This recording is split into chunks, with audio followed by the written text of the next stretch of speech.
Okay, good morning, Dad. Good morning. Today is Wednesday, January 14th. And before we get started, I just want to mention that we've started a new YouTube channel. It's called The Ruins Report. And this channel is dedicated to clips from this podcast.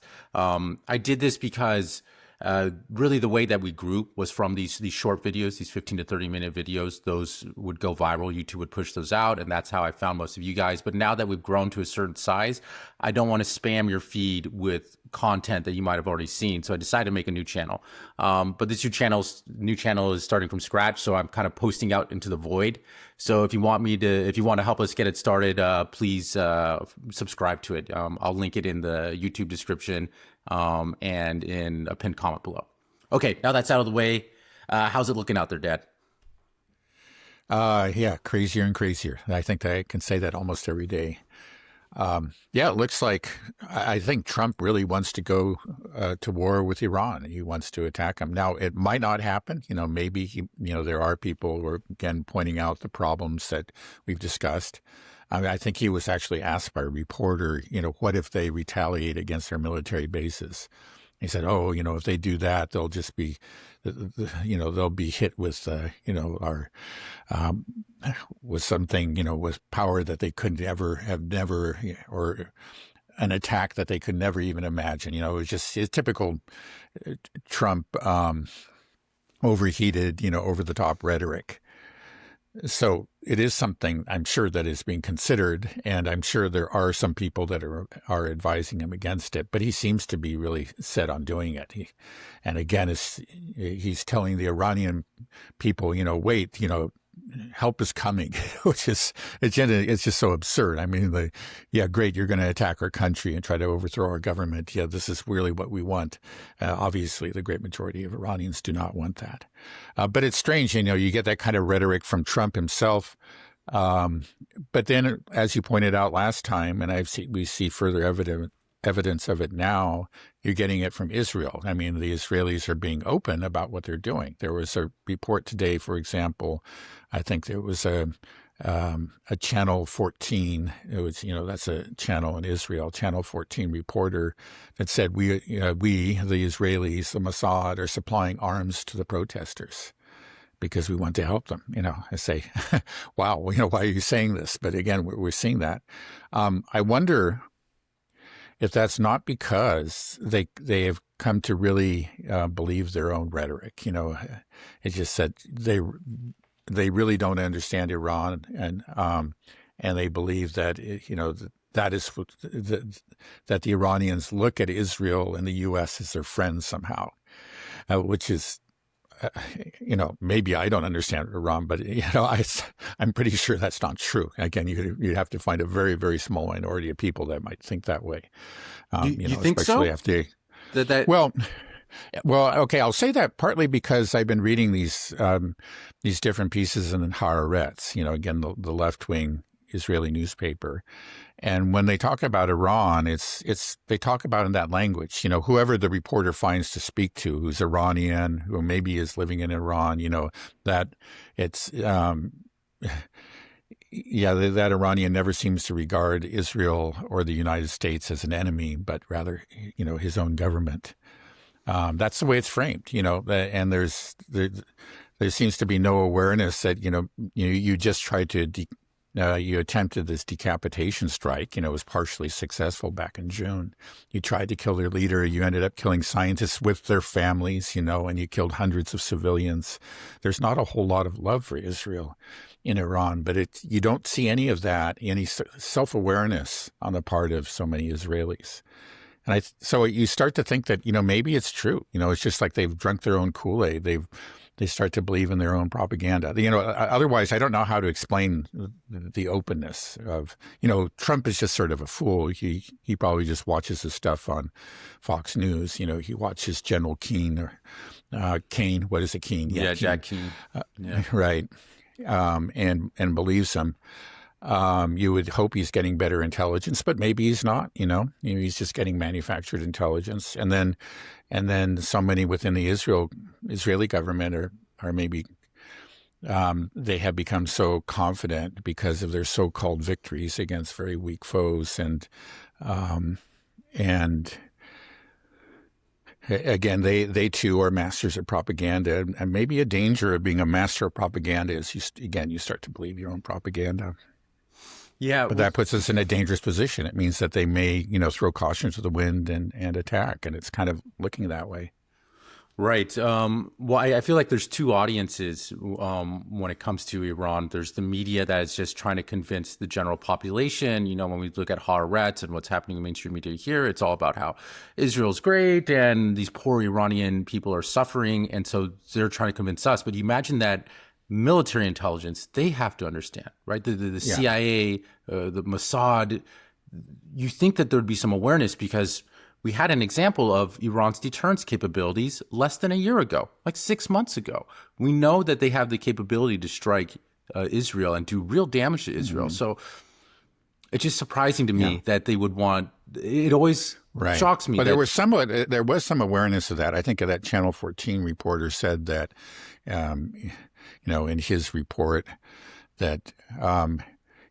We have a chance. We can really overthrow the government. Now we may have to pay a certain cost, he said, which I think means, what he means by that is retaliatory strikes by Iran, but it will be worth it. Okay, well, is this propaganda campaign, do you think it's working on the people here in the West? Because if you're watching social media and mainstream media, you'll just see that there's been 12,000 is the number that's being shot out there. 12,000. 20,000, right. Yeah, I'm seeing 12 and 20,000. It gets bigger and bigger. Yeah, right. In the span of 2 days, that the Iranian government, the IRCG, is just mowing down people. And we have to do something. But the strange thing is it's the people that are all saying that we have to do something. These are all the people that were defending Israel as it laid waste to Gaza. Right. Yeah. Yeah. No, of course it's absurd on so many counts, and it's very hypocritical, and it's, in the end, it's just false. I don't, I think it's absurd. There were the protests, the demonstrations, rather, in favor of the government that took place, the day before yesterday, I believe, were enormous, and that just didn't get any coverage because that wouldn't fit, right? The real violence that these so-called protesters have done. Again, at the beginning, I think there were real protests. They're organic, and there's real frustration on the part of Iranians about, their economic situation. I think there's no question about that. But they, the protests went a real transformation, like I think beginning on the third or fourth day, and there are obviously violent elements began to exploit them. And then you saw attacks on mosques, on hospitals, on fire trucks, on libraries, these sort of things. And that's really, it's hard for me to believe otherwise. The Iranians say that that's really what turned everybody against them, including people who were angry at the government. And a lot of people who were not big government supporters even went out and joined in the pro-government demonstrations to say that we're not going to have part of that. I don't see how it could be otherwise. But I think, again, so many Israelis and Americans are just so full of themselves. And they've been hearing this propaganda, which their own government has been facilitating for such a long time, that they start to believe, again, that you have a people yearning to be free, and we just need to come and rescue them. They're kind of like a damsel in distress. I remember hearing the same kind of rhetoric before the Iraq War. And, how did that turn out? Right. Well, okay, if it's not true, this 12,000 number, 20,000, where's this all coming from? Who's feeding it to them? And how is it so coordinated, not just within the United States, but across the whole Western world, in Europe and on both sides of the political spectrum as well. Yeah. Well, this is generally true of, of when it comes to geopolitics. It is a bipartisan consensus. I mean, propaganda is bipartisan. I think that's very true in the U.S. You don't really speak about bipartisan in Europe because they're multi-party, but it is. It is quite broad. There's, all the establishment parties always line up and support this. This is just the way it always is. The information, I think, is from what I understand, and I would be surprised if this is not true, is coming from NGOs that have all long been dedicated to, regime change in Iran. and they obviously have a vested interest in exaggerating these casualty figures, or even just outright, fabricating them, which I think is the case. How is it that so many people in positions of power are immediately echoing this? How is it that everybody, the main concern is about Iran? That to me is the sort of the shocking and surprising thing, just seeing the breadth of it. Yeah. Well, again, it doesn't surprise me. Again, it's just, I think, the propaganda that's been directed against Iran, it's been going for decades, as long as I can remember. Like when I really became conscious of politics, it was not around the time of the Iranian evolution. Around that time, I took a real interest in politics. And so like all my, you could say, my politically aware life, Iran has been a target of all kinds of information operations. You could, it's just that Iran was always the bête noire. Was always the it was always pointed to as, it was one of the true bad actors in the world. It was, I think, under George W. Bush, it was part of the axis of evil, right? It was Iran, North Korea, and Iraq at that time. But Iran is always thrown in there. And whatever happens in there is always, we see it through a distorted lens. So if there are protests, well, the government's suppression of these protests is exaggerated. The nature, the protests themselves are exploited. This has happened many times. This is part of a cycle. It just seems to have reached a particular kind of a fever pitch at this point. Is it just because of Israel that we have this feeling, this opinion of them? Because Iran is on the other side of the world from the United States. It doesn't make sense for the United States to be so concerned about this. Isn't a superpower. It's not like we're talking about China, right, or, a real competitor in any terms. This is a country that's on the other side of the world. Right. And the only I think it is. I wouldn't say it's 100% because of Israel. We do have an axe to grind to them because of the takeover of the U.S. Embassy back in 1979, the 444 days that the embassy staff was held hostage. But that was a long time ago. We are talking, 27 years ago now. Wait, just way more than that. 20, not 20, but rather 46 or 40, right? Yeah, I'm sorry, add another 20 years to that. I'm sorry. Yeah, that's been a long, long time. And so I think there was a real anger against Iran, especially like back in the 80s, that wasn't just manufactured by Israel. Now, even going back to then, I think if we had been really fair, I think we had a right to be angry, but also we should have reflected, and it seems like very few of our politicians did, and said, well, why are they angry? And that is, well, they had the Shah. He's basically the guy that we installed, put over them against their will back in the 1950s. And so they do have a reason to be angry. It doesn't, I guess it doesn't justify taking over the embassy, but you can understand how it happened. Anyway, but that's a long time ago. And so I think now it really is Israel. You say, okay, Iran is not a rival, to the U.S. in a really meaningful sense. It's not a superpower. It's not a great power, but it is a regional power. So it is a rival to Israel, and that's why Israel wants to take it down. Do you think we'll win this information war? That people will understand that the reason we are going to war with Iran is because of Israel, or do you think that the Zionist propaganda is that efficient, that effective, that they'll get away with it? They might in this case. I haven't seen as much pushback as I did actually back in June. Maybe I'm missing something and I'm just, ignoring certain parts of the media here, but I'm just not seeing it. I think the poor protesters' story has been pretty darn effective. I think, especially because there was this news blackout and we weren't getting any information out of Iran, it even had me wondering what's going on. I still, I don't know completely. None of us really know. But you stop and look at the pieces and you just say, well, look, you know what's going on. I mean, there is always with propaganda, like there's usually a kernel of truth. These protests grew out of real economic frustration.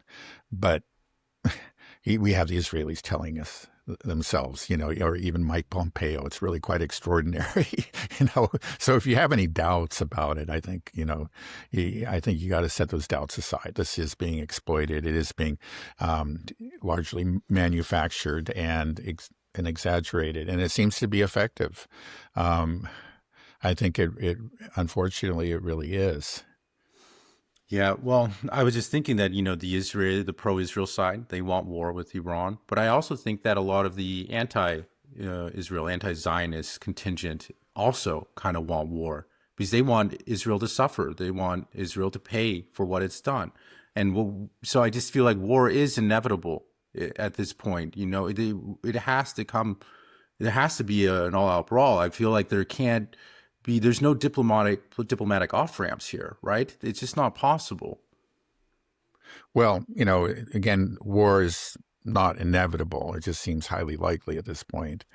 Again, there are these constraints that we talked about, the lack of interceptors, the fact, again, that Israel, I'm pretty sure, does not have a sufficient stockpile of interceptors. And that makes me think that it may just be purely an American operation, that the Israelis are telling us, yeah, do this for us, but keep us out of it. So, again, that means retaliation against American targets, American bases, American ships, the Gulf, the Strait of Hormuz, those are all possibilities. Okay, then let's just play this out a bit then, Dad. How do you see this going? Do you expect you said it's likely that the U.S. will carry out some type of strike. So you imagine that this is going to be a continuous air campaign. So what happens? What does the U.S. do? It flies some bombers over. Yeah. Well, I think they're going to strike military and political targets, I would assume. They're going to go after Iran's, missile arsenal and its missile launching sites. Again, they're underground, but you can, for example, maybe bomb the entrances to the point that they become unusable. They may try to do that. They may go after the IRGC, their headquarters and similar military and political institutions within Iran. One thing is that, which I think is very dangerous about the situation, is that the Iranians know that they're probably going to first go after their air defense and their missile capacities, their ability to retaliate. I mean, that's what would make sense, from a U.S. military point of view. You want to try to take that out. Then you go to the softer targets, the IRGC headquarters or whatever. Maybe you do it all at once. You want to take them by surprise, but you definitely want to go after their retaliatory capabilities and their air defense. Well, the Iranians have to know that, and so they're going to be really on they are on high alert now, and there's just going to be this, I think, a hair trigger response. We're not going to wait and just let them pound us. That's kind of what happened in the 12-day war. They were still able to respond, but they were taken by surprise. At this time, they're going to say, well, we think it's coming in now. They may even do a preemptive strike.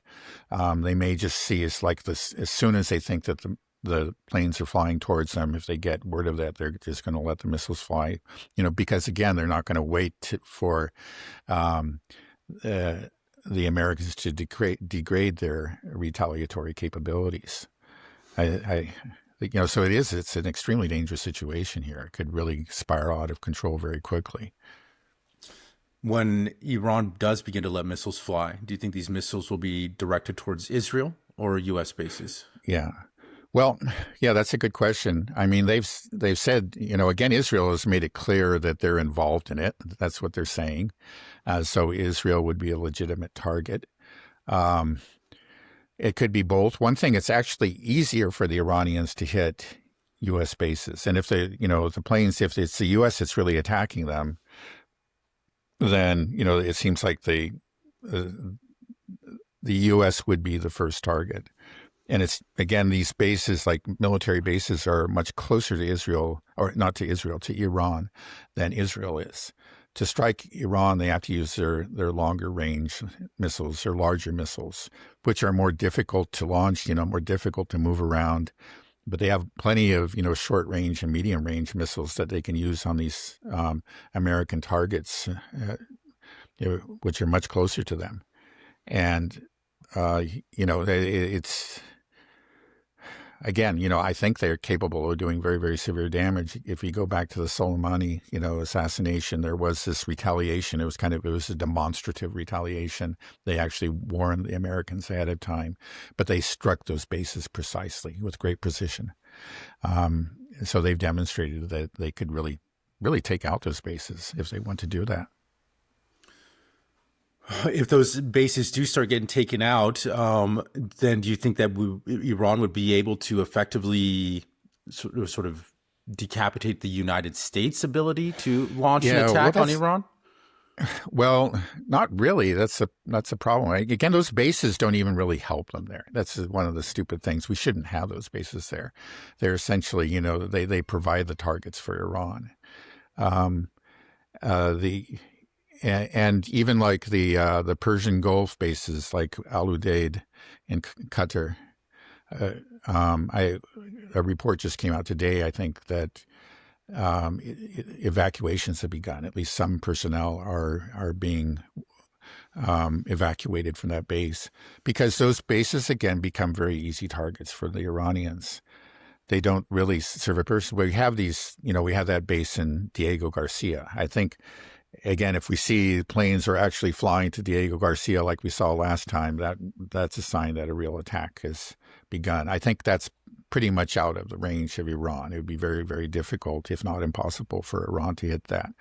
But we can strike them from afar. We did that with the B-2 bombers last time. Remember, they actually flew from the U.S., were refueled a couple times in flight and then struck. So there is quite a bit that we can do from a great distance, beyond their reach. And we do have, again, it's not,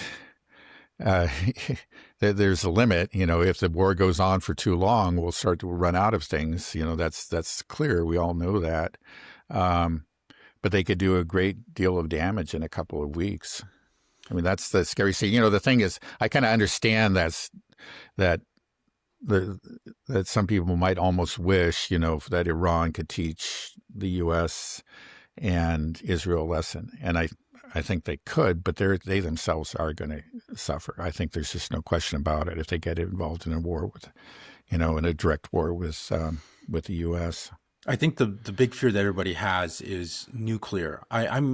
I'm skeptical about the amount of damage that the U.S. could do conventionally, just because we talked about just limited capacity and ability to produce missiles. I mean, because one thing is just when we did cover the Ukraine war, it allowed me to see just how much a country can absorb, the size of Ukraine, where it's getting pummeled constantly by hypersonic missiles, thousands of drones, huge fab bombs.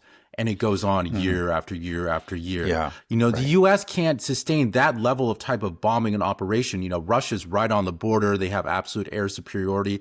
You're talking about flying sorties from the United States. How big can those be? How many can you do? If you're saying that your bases themselves, around are too vulnerable, so you're going to have to evacuate and fly from Diego Garcia, that's almost 5,000 kilometers, right? Something like this. So it's it just makes me wonder how much damage. I'm sure we can do damage, and it's going to be horrific. And if the United States is trying to maximize civilian damage, which, the Russians are not trying to do, then it could be a real horror show. But the reality, when I just look at it, and when I think about how the Ukraine war has played out, this is a modern war, and I'm thinking about how this war will play out, I just don't see how the U.S. can do it. Yeah. Well, yeah, we'll say, those are all very good points. And, I don't disagree with them. They can do damage. I mean, they can cause real suffering. I mean, that's what I'll say. But especially it depends on what kind of targets that they pick. If they're very, very careful to avoid civilian targets but that's just not been true of the U.S. in the past, let's be honest. And definitely not Israel. Definitely not Israel. But can they really seriously degrade Iran's capabilities, its ability to fight, in the long run? Again, it's different. We're talking about purely an air war and their ability to conduct an air war. And one thing, it has to be pointed out, in the case of Ukraine, Ukraine obviously can still put up resistance on the ground.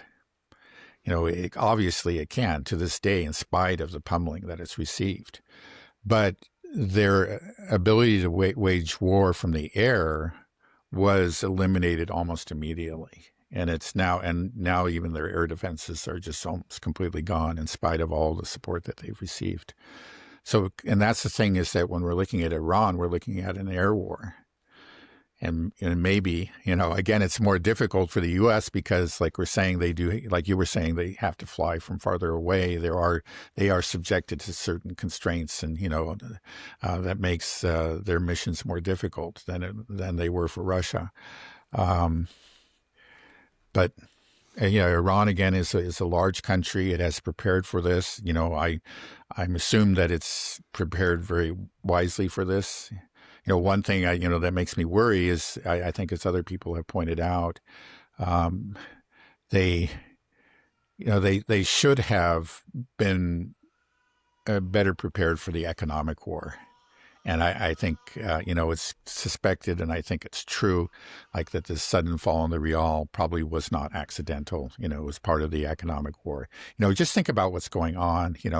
We got those statements, like the first statements that, we need to attack Iran. They came in December, and we started talking about, okay, it looks like something's afoot. Right. Then you get the sudden collapse of the Rial. Then, you have protests, which are natural, just over the Rial and the inflation. But then immediately that turns violent, and you have Israelis boasting about Mossad help for them. You look at that, and it's hard to believe that the fall in the Rial was entirely accidental, right? It may have been, but No. I suspect that it was not. But the Iranians really should have been better prepared for it. And I know Alexander Mercouris and others have pointed this out. And just contrast them with the Russians. Like, the Russians knew that there was an economic war was probably coming.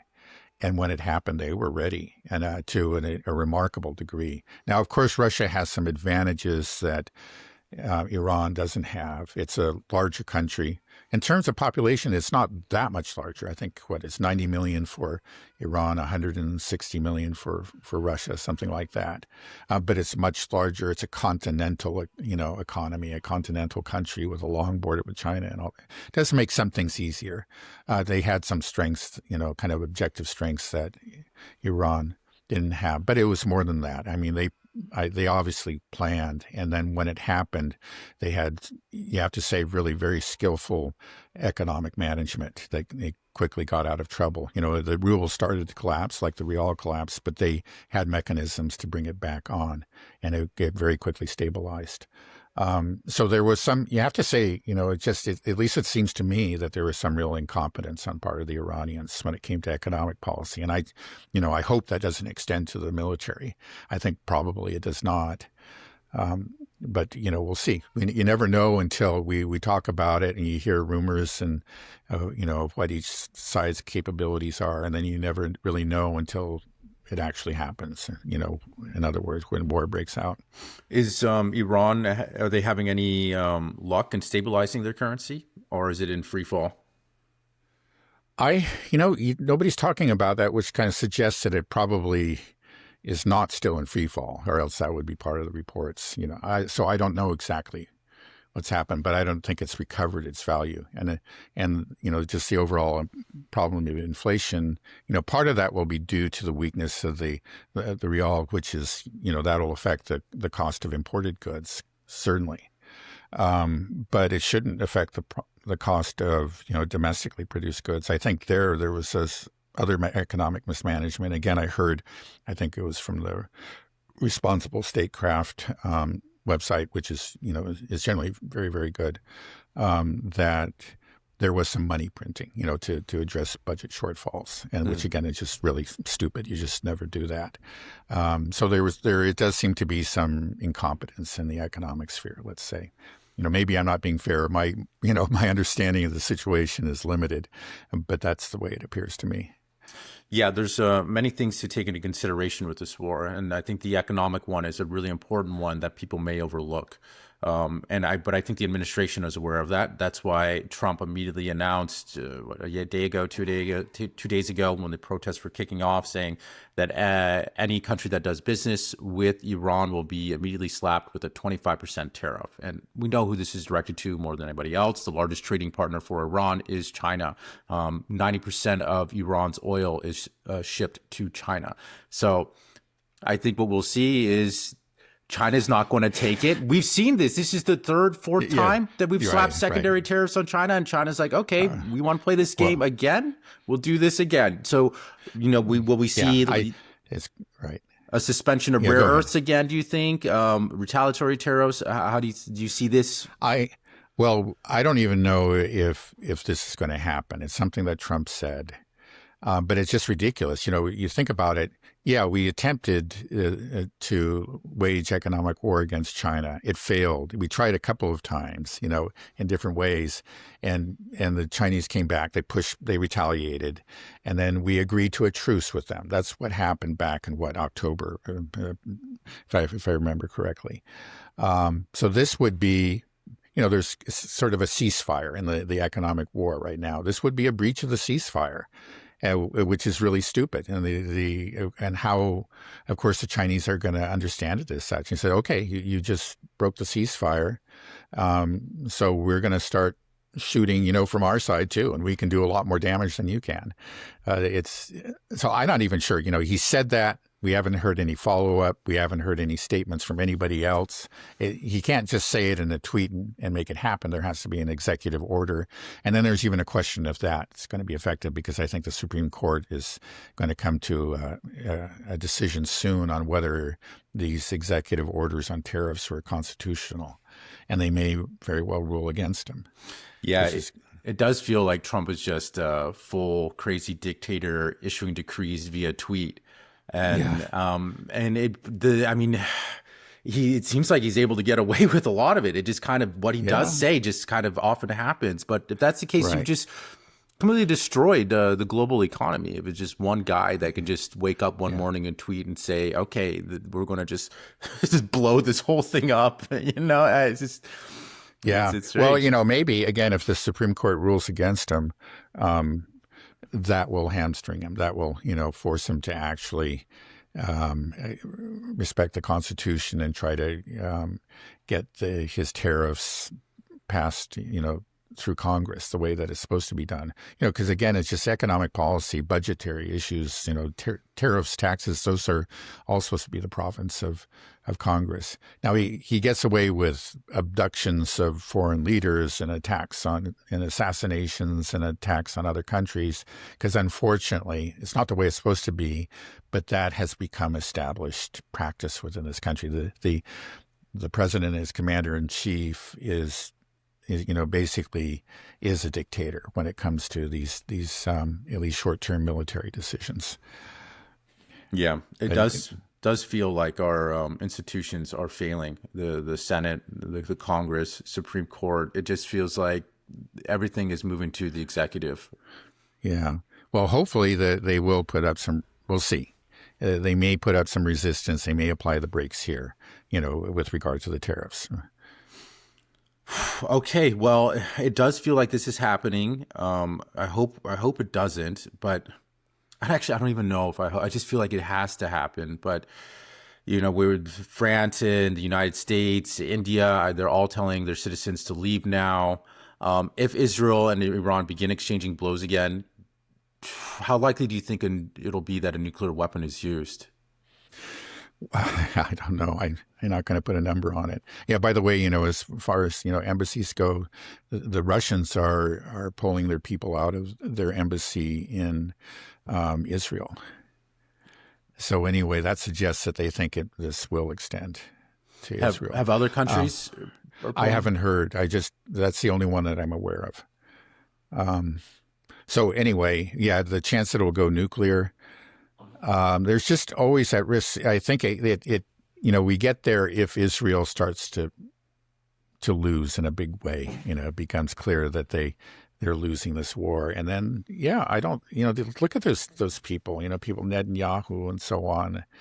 They just have this sense of impunity. They're not going to accept it. And say, well, we're going to go nuclear, and they probably believe that AIPAC will cover for us or something, and they might even be at least partially right. But I think it would it would blacken their name too, throughout the rest of the world, though, and. It's already blackened, I feel. Yeah, I know. But even in those few countries that are still trying to that have governments anyway that support Israel, it's going to be very, very hard. Including European countries, to maintain that support for Israel if they go that route. I'm afraid that they'll still get support from the U.S. and probably the UK government, but like the UK government could fall over that. The U.S. government, unfortunately, probably will get bipartisan support. They'll just say they had to do it,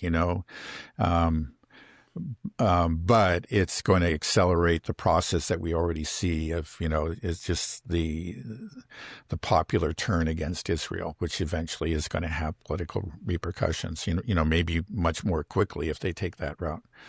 So, I mean, if Israel does use a nuke, you think that it just would be like most countries would be like, how dare you? Won't there be more serious repercussions? I mean, I would hope so. I mean, I certainly, they've gone pretty far in this, in their genocidal war against the Gazans, and not to mention the horrors in the West Bank and the seizing, the invasion of Syria, the invasion of Lebanon, and there's again from the Western powers, there's just no push out. They haven't had to pay a price.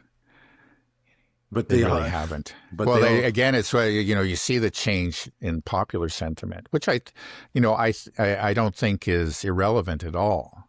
But in the short run, they still have a hold on those people, and so they may just have the sense. Netanyahu. You listen to the guy. I think he basically thinks that he owns the U.S. and he has reason to believe that, and he can get away with murder, up to and including nuclear murder, I think. How likely do you see this expanding into a larger war? Well, let's see. How would that happen? I mean, war is always, once a real war starts, you just never know which way it's going to go. There's always a chance that it will spread, that other countries will become involved. Again, it is a volatile mix. We have bases in Iraq. Iraq is largely we occupy to some extent, militarily occupy Iraq, but the Iraqis are not happy about that. They want us to go. I think we're on a schedule to leave, but we're dragging our feet. And there are a lot of Shia in Iraq. They can, there's a chance for it definitely to spill over into Iraq. If there are attacks on bases with Iranian missiles, there'll probably be attacks also by Iraqi militias. Now, will it spread beyond there? There's also the Gulf of Hormuz. I guess the big question a lot of people ask is like, are the Chinese and the Russians going to be involved? I think they will, but just indirectly, and they already are, and maybe have already shown, at least if these reports that we're getting from Reuters, not Reuters rather, but Forbes and Sky News are correct. They shut down the Starlink connections within Iran. This was because of Russian and Chinese help. Do you know how they did that? Did they shoot them down? No, I don't think they shot. I think it's, it's electronic jamming of some kind. Now, like the Russians have been dealing with Starlink in Ukraine and have learned to neutralize it, at least right there, at the front lines. So they have experience in dealing with Starlink. There's also a story out, it's not confirmed yet, but the Ukrainians say that the most recent iteration of the Garan drone, which they call the Shahed, is the Garan 5 is able to actually tap into Starlink and use Starlink for its own guidance. So anyway, they clearly have an understanding of Starlink technology and they know how to use it. And I'm sure the Chinese do too. So the story, according to Forbes and to Sky News, is that 40,000 Starlink terminals were smuggled into Iran over the last several months. And, they were there and were going to be part of, of this whole so-called protest movement, really an insurrection that laid the groundwork for an attack by the U.S. and probably the U.S. and Israel. And it failed. I guess some videos got out, some information, but in general, they've just shut it down. And in fact have used, again, if these reports are true, and I don't see why they wouldn't be, this is not something kind of goes against the narrative and the Western narrative, and this is appearing in Western publications or media outlets. According to them, the Iranians were able to turn the Starlink terminals against these people, these networks, because, with the technology, maybe partly their own, but also with help from, again, Russia and China, as soon as somebody turned on one of these terminals, they knew where they were and could go find them and kill them or arrest them or whatever. Yeah, Elon Musk is more involved in this stuff than I would like him to be. He has a little bit too much influence. I mean, he has from my understanding in Ukraine, I mean, the Starlink is really what's kind of keeping a lot of it in the fight is Starlink. And then now he's, funneling Starlink here for this regime change operation in Iran. It's a little, I don't like it. If Iran begins striking U.S. bases, how will the countries respond? That there's, Qatar, the UAE, these Gulf monarchies, will they view this as like, well, hey, these bases are not actually offering any protection. They make us targets. Or will they be like, how dare Iran, how dare you strike our territory? Now we're mad at you and we'll go to war with you, Iran. Or they'll just stay out of it. Yeah. Well, again, there are bases in Iraq. So I think if they attack, the Iranians would probably strike those first. There wouldn't be any political repercussions because I think the Iraqis, the great majority, probably would cheer that on. But yeah, there's a question. I don't know. When Iraq struck the Al Udeid base in Qatar at the end of the 12-day war, and they again did some significant damage, even though they telegraphed what they were doing and air defense was ready. There was at least a statement of condemnation from the Qataris. Now that just may have been some kind of show. I don't know. I don't know what they really thought about it. It's hard to tell with the Qataris. They just they're always playing both sides. Again, that's where the Hamas delegation was attacked by Israel, remember? And I still to this day think there is a real question about whether or not the Qataris were in on that and let that happen. Because they just have this history. They are a supporter of jihadists around the Middle East, in places like Syria and elsewhere. They have a long history of doing that, of supporting Sunni extremists. But then they also cooperate with Israel. We know they do. There's this Qatargate in Israel. There's actually a lot of people in like Netanyahu's government that had secret dealings with Qatar all through the attack on Gaza and before. And there's also reports that the Netanyahu government was funding Hamas incredibly, like up until October 7th through Qatari intermediaries. So there's some weird stuff that goes on there. I don't know how they would respond, but probably not kindly. I think because they are real Sunni extremists, they really are not, still regard the Shias as an enemy. They understand, Saudi Arabia has buried the hatchet. And I think the UAE is more moderate. So Who knows? But it would, they really don't have any significant military force themselves. But they are very, they have connections. They are the U.S. bases there. But again, that's the U.S. So I don't see how that would really create a greater war. I don't really see that. But again, war can be sort of creative. You can lead to outcomes that nobody could think of. But I don't see this leading to some sort of world war. I think it would remain a regional war.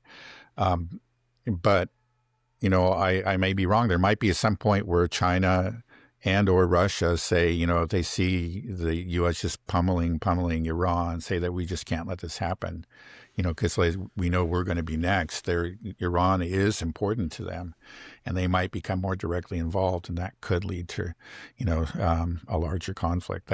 You have to say the potential for it. Right now it seems impossible, but once a war gets going, the impossible becomes possible.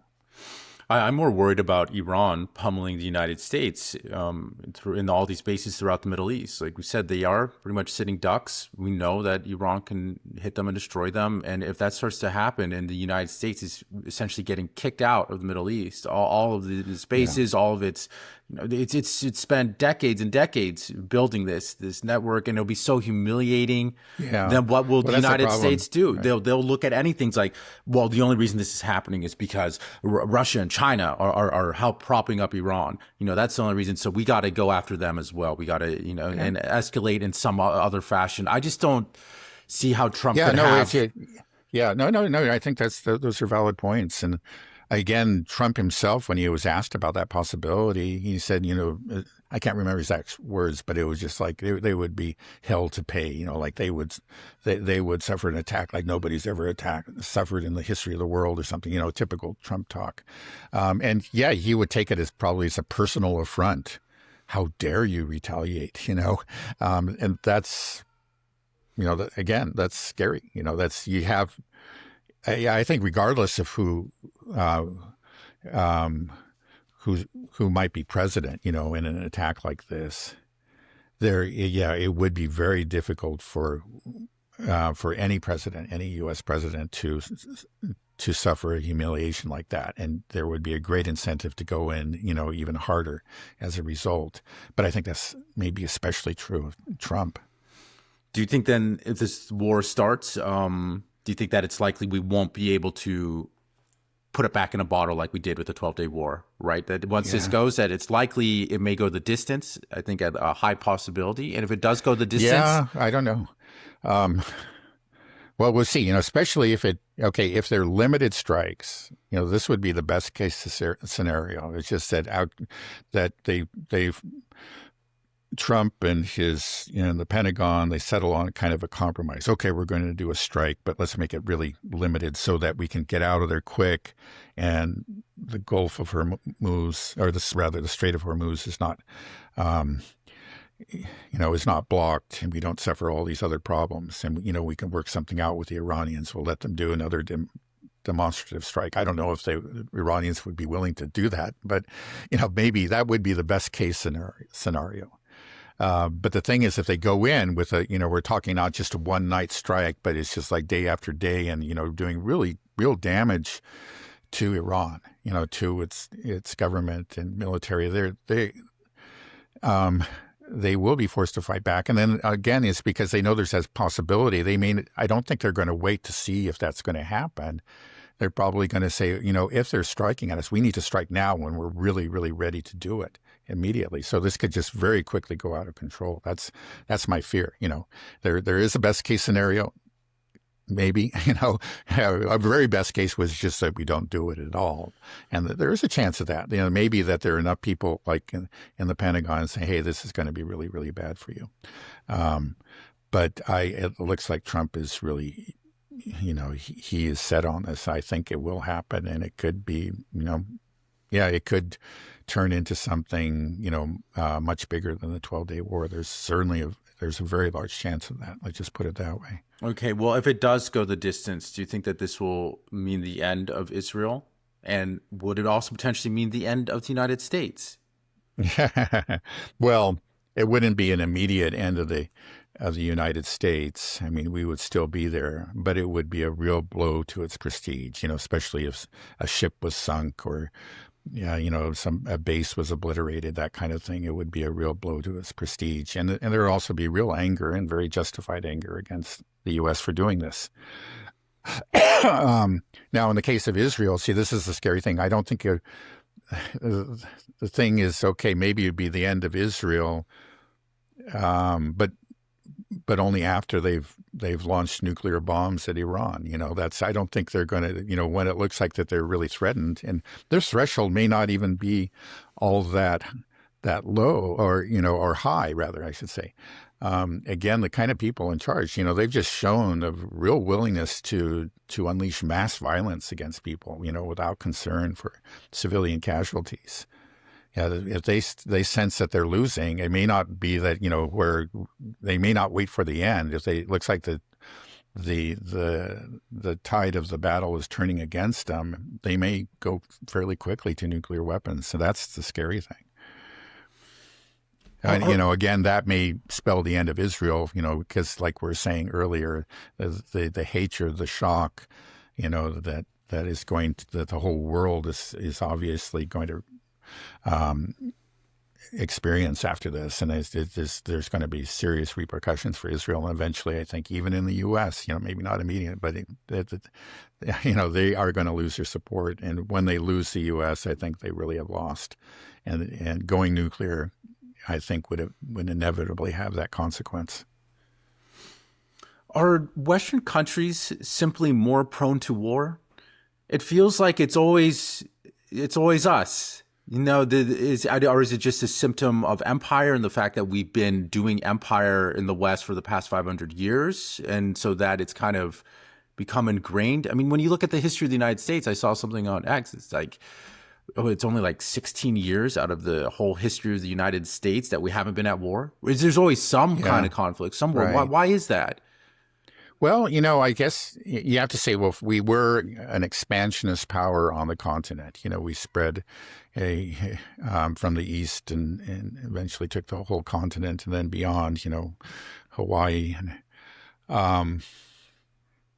So that we did have this continual experience with war, and that it was kind of always part of our foreign policy.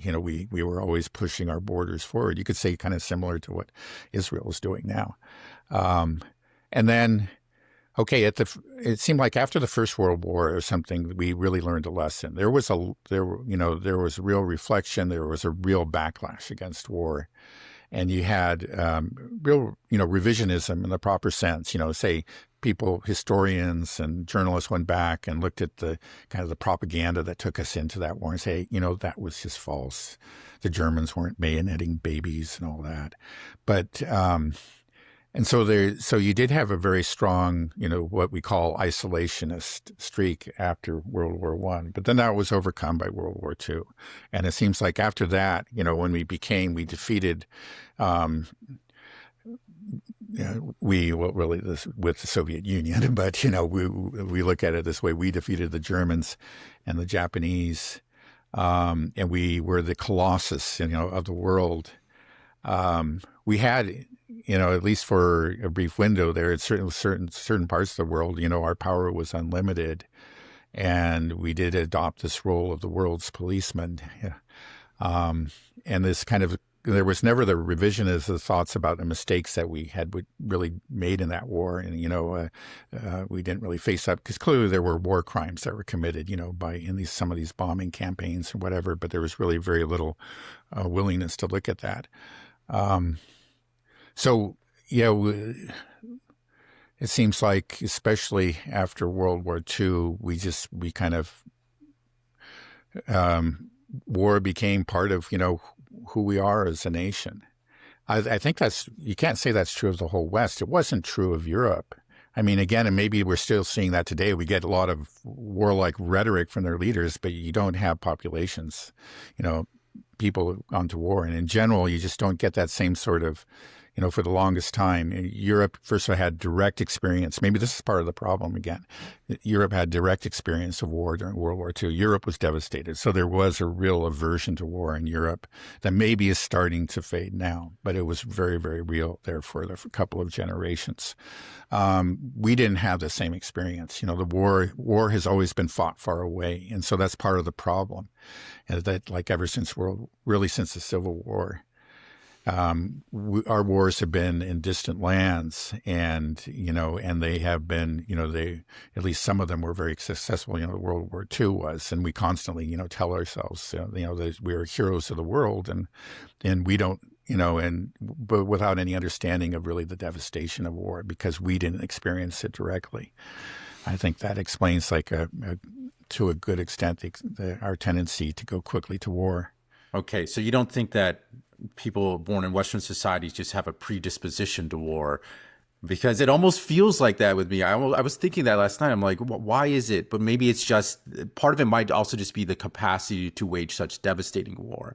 Maybe there's always these types of tensions and conflicts, but I think a big symptom of it, it's two things. I mean, one is the capacity, but the other is the empire. It's just that I feel like the Western world has been about empire building for the past 500 years, right? You go back to the Portuguese, the Dutch, the Spanish, the British, and now right. The Americans. And I think there's just this mentality with so many people that lived in the West, because empire has been so much a part of our history, that we just assume, like, well, hey, if we don't rule the world, then the Chinese will, and we don't want that, right? And that's right. The argument that gets made. Yeah, no, I think there's a lot of truth to that. And again, especially like if you look at the liberal establishment, that they denounce empire. The British Empire was a terrible mistake, et cetera, et cetera. But yet you have this sense that it seems clear that they have actually inherited, they still have an imperial way of thinking. It's taking on a new form. And I think the idea still is there, this global hegemony, global hegemonic way of thinking is very much still there. It's just, it's maybe more subtle, but it's still very real. There's this sense that, okay, there's just one way that is right, and it's ours, and challenges to that are evil and must be confronted, militarily if necessary. Do you think that the concept of hegemony and empire will die fully after a significant defeat? Because that's what we're looking at right now. We're holding on to our empire, but it's slipping away. And do you think that when this is over, that we'll look at this in the grand scheme of things as an anomalous behavior, and we'll be able to go back to something a bit more reasonable, or has it historically we always have to have, there's always somebody bowling around? Because John Mearsheimer almost has that idea. That's how his view is, just like, great power politics, you gotta, they'll clash, and you gotta have a top dog. I think first of all, you're right. I think we have the sense that it's slipping, from our grasp right now, and that explains a lot of the behavior. It explains a lot of the really bizarre behavior, I think, on part of the Europeans too. They just have, and they're cracked down on dissent. They're the really horrible sanctions that they put certain people like Jacques Baud under. It's just like, these are. Why are they doing that? I think because they actually fear that they are losing, that this hegemony, which is so much a part of who they are and what they identify with, is crumbling. And their hatred of Russia, I think, is really kind of a reflection of that, because they sense that, maybe Russia really will bring about our downfall, and in a way it will. It doesn't mean that Russia is going to invade. I don't think there's any chance of that, but Russia is a power that's standing up to them, and just by surviving and by winning this proxy war, it shows that, okay, you no longer are the hegemon, and this is something that they really can't live with. Again, Boris Johnson said it outright. Western hegemony is at stake. I think all the others are thinking that way, and it explains a lot of their behavior. Yeah, but I don't think there's anything like in Western culture that is necessarily leads to war or anything like that. I mean, but it is. I think it is a product of recent and not so recent history. We talked about since World War II, but you pointed to these empires. It was a result of partly of a power imbalance. When the West really was so far ahead of the rest of the world that these kind of things became possible. But that's coming to an end, and it's something that we can't really accept. Even the people who denounce empire are still thinking imperially. They can't accept multipolarity. But multipolarity is inevitable. It's happening, and and there's really no stopping it. Yeah, the scary thing is a lot of the rhetoric. When I brought up Elon Musk, like I can see his mindset, and so many people within the United States, within the elite, they do view this as a battle for Western civilization. And in that sense, that's why they are siding with the Zionists, because they believe in something bigger, and that this is some kind of existential battle, and the only way to do it is to defeat Islam or something. I don't know. I think that's kind of how they view it. It's like Islam is the enemy, and it's this, I think, ongoing propaganda campaign, thanks to Israel, that we've been having this sentiment, and it's become a dominant, powerful, destructive force throughout the Western world. Right. Yeah. No, I think that's true. I mean, that's something that Netanyahu has very consciously and explicitly been trying to tie Israel to Western civilization, and which, I think we should be rejecting, say we should have nothing to do with this. First of all, you're in the Middle East over there. You're not in part of the West. Get out of there, Right. Yeah. But I think that's right. I mean, it sort of takes different forms on the left and the right, but it's bipartisan. You talk, maybe there's more talk about Islam when you're on the right side of the spectrum, no question about it.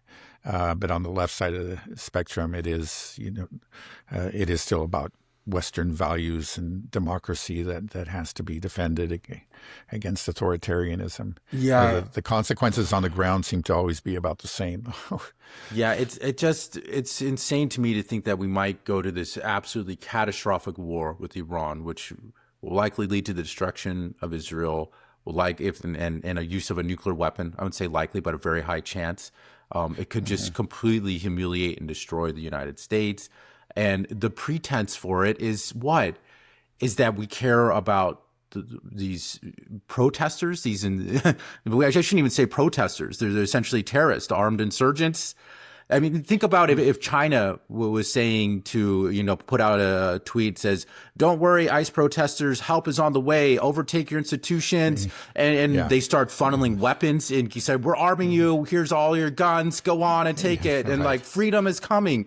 What do you think like that? And I'm sure there's a lot more people here in the United States that are legitimately upset with their government over what, ICE is doing, the way they're handling things, than there is within Iran and these protesters. This seems to be an inorganic thing, something that's been cultivated and organized with CIA and Mossad and these NGOs for a long time. They had to use Starlink as well to coordinate all this thing, and it's just not organic. What we're seeing here in the United States is organic. There is real anger here on the streets at our government.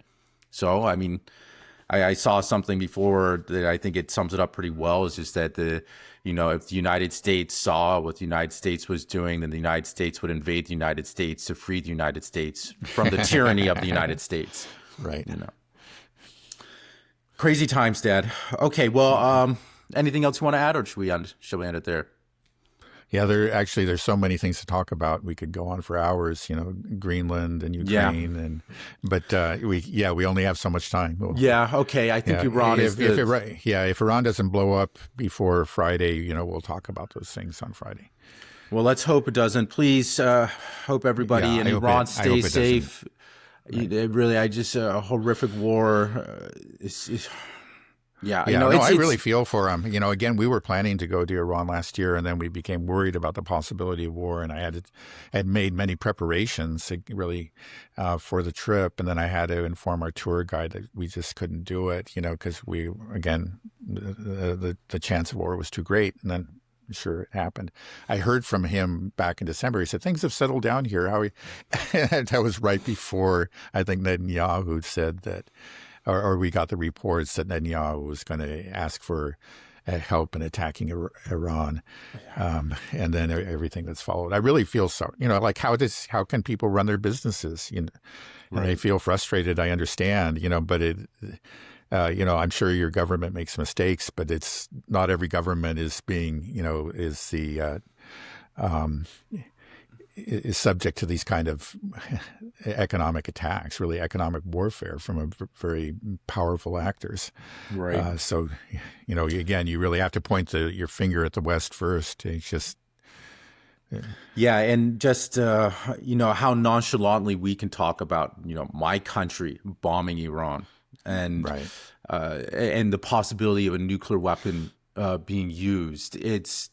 We need to step back and just think, and a lot of us want this war because we're so angry at what Israel has done to the Palestinians. And we feel like Iran is the power that can stand up without thinking about these people, they have families, their lives, their parents and their kids. And we're talking about, Israel probably used a nuclear weapon.